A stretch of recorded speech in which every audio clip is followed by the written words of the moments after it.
ត្រួយគឺជាទម្លាប់មួយដែលធ្វើឲ្យសង្គមខាតបង់ដោយមិនដឹងខ្លួនឲ្យតែឃើញអ្នកណាលូតលាស់មានសមត្ថភាពមានឱកាសឬចាប់ផ្ដើមធ្វើអ្វីមួយល្អសង្គមមួយក៏ចាំតែចាប់ចំណុចខ្សោយដើម្បីជន់ពន្លិចបើមនុស្សល្អត្រូវបានបំបាក់ទឹកចិត្តមនុស្សខិតខំត្រូវបានបង្អាប់ហើយមនុស្សមានសមត្ថភាពត្រូវបានបង្ខំឲ្យស្ងាត់នោះអ្នកខាតមិនមែនតែមនុស្សម្នាក់ទេគឺសង្គមទាំងមូលប្រទេសណាក៏មិនរីកចម្រើនដោយសារតែធនធានធម្មជាតិមួយមុខដែរអ្វីដែលធ្វើឲ្យប្រទេសចម្រុងចម្រើនគឺមនុស្សគឺអ្នកដែលហ៊ានគិតអ្វីដែលថ្មីហ៊ានបង្កើតអាជីវកម្មហ៊ានវិនិយោគហ៊ានស្រាវជ្រាវហ៊ានទទួលខុសត្រូវនិងហ៊ានដឹកនាំប៉ុន្តែបើអ្នកទាំងនោះរស់នៅក្នុងបរិយាកាសដែលរាល់ជោគជ័យត្រូវបានមើលដោយការច្រណែនរាល់កំហុសតូចតាចត្រូវបានពង្រីកឲ្យធំហើយរាល់ការលូតលាស់ត្រូវបានទាញសំយងចុះនោះមនុស្សជាច្រើននឹងជ្រើសរើសភាពស្ងប់ស្ងាត់ជាងការបង្កើតអ្វីថ្មីប្រវត្តិសាស្ត្ររបស់មនុស្សជាតិបង្ហាញច្បាស់ថាសង្គមដែលរីកចម្រើនគឺសង្គមដែលអាចបង្កើតមនុស្សឆ្នើមហើយអាចទទួលយកភាពជោគជ័យរបស់អ្នកដទៃផ្ទុយទៅវិញសង្គមដែលមើលអ្នកជោគជ័យជាសត្រូវមើលអ្នកលេចធ្លោជាគោលដៅវាយបំបាក់និងមើលការបរាជ័យរបស់អ្នកដទៃជាការកំសាន្តច្រើនតែជាសង្គមដែលទៅមុខមិនរួចវប្បធម៌ក្តិចត្រួយបំផ្លាញបុគ្គលបំផ្លាញក្តីស្រមៃ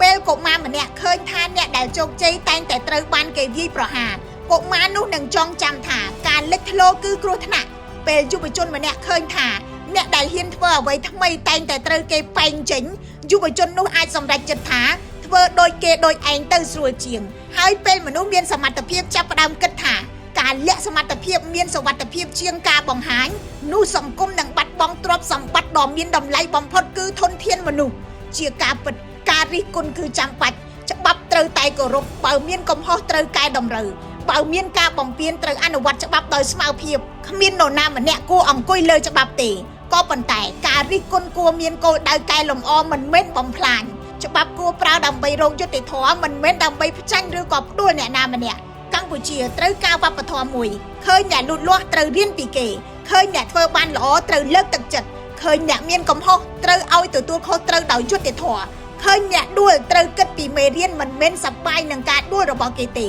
ពលរដ្ឋគួរកែទម្លាប់ពីការសើចចំអកទៅជាការផ្ដល់មតិប្រកបដោយសុចរិតប្រព័ន្ធអប់រំគួរបង្រៀនកុមារឲ្យចេះអបអរសាទរការរីកចម្រើនរបស់អ្នកដទៃមិនមែនច្រណែននឹងភាពជោគជ័យរបស់អ្នកដទៃប្រព័ន្ធផ្សព្វផ្សាយគួរជួយលើកកម្ពស់ការពិភាក្សាដែលផ្អែកទៅលើអង្គហេតុនិងហេតុផល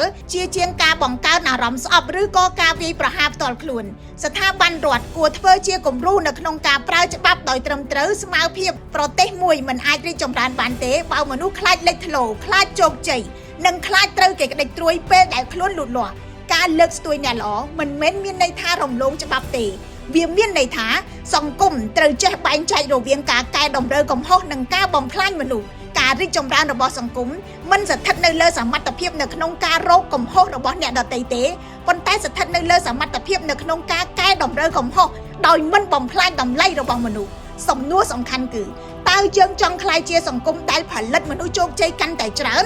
ឬជាសង្គមដែលពូកែទាញមនុស្សជោគជ័យឲ្យធ្លាក់ចុះវប្បធម៌ក្តិចត្រួយគួរបញ្ចប់ព្រោះពេលយើងជន់ពន្លិចអ្នកដែលកំពុងតែលូតលាស់យើងមិនត្រឹមតែជន់ពន្លិចមនុស្សម្នាក់ទេយើងកំពុងតែជន់ពន្លិចសេចក្តីសង្ឃឹមសមត្ថភាពនិងឱកាសអនាគតរបស់ប្រទេសទាំងមូលខ្ញុំរស់សុធាពី News Today NTTV សាកលវិទ្យាល័យ CUS នៅតែបន្តទទួលចុះឈ្មោះចូលរៀនថ្នាក់បរិញ្ញាបត្រនិងថ្នាក់បរិញ្ញាបត្ររងជារៀងរាល់ថ្ងៃសិក្សាជាមួយនឹងសាស្ត្រាចារ្យមានសមត្ថភាពខ្ពស់បំពាក់សម្ភារៈសិក្សាទំនើបៗនិងផ្ដល់ជូនអាហារូបករណ៍តាមនីតិពិសេសផងដែរ